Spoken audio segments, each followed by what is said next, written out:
வணக்கம், இது உங்கள் S2 Tamil health tips. First time வீடியோவை பார்க்குறவங்க மறக்காமல் சப்ஸ்கிரைப் பண்ணிடுங்க. நமது உடலுக்கு தேவையான கால்சியம் சத்து கொண்ட கேழ்வரகு.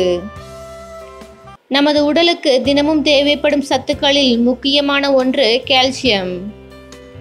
இது நாளொன்றுக்கு சுமார் 350 மில்லிகிராம் தேவைப்படுகிறது. அந்த அளவு கால்சியத்தை முழு அளவில் கொண்ட தானியமாக கேழ்வரகு இருக்கிறது. கேழ்வரகில் எலும்பு வளர்ச்சிக்கும் எலும்பு உறுதியாக இருப்பதற்கும் ஆஸ்டியோபோரோசிஸ் என்ற சொல்லக்கூடிய எலும்பு மஜ்ஜை நோய் வராமல் இருப்பதற்கும் கால்சியம் நமது உடலுக்கு மிக மிக உபயோகமாக இருக்கிறது. கேழ்வரகை தண்ணீரில் ஊற போட்டு முளை கட்டி வைத்தாலே அதில் விட்டமின் சி அளவு அதிகமாகிவிடும்.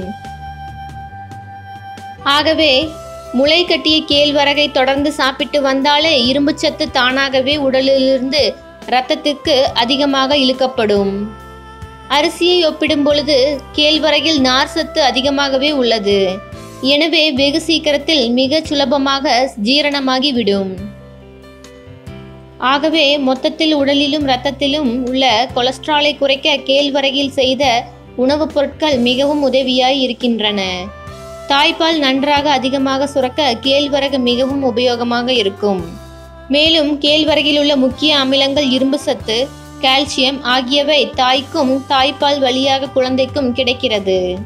இந்த வீடியோ உங்களுக்கு பிடிச்சிருந்தா லைக் மற்றும் கமெண்ட் பண்ணுங்க. சப்ஸ்கிரைப் பண்ண மறந்துடாதீங்க. தேங்க்ஸ் ஃபார் வாட்சிங்.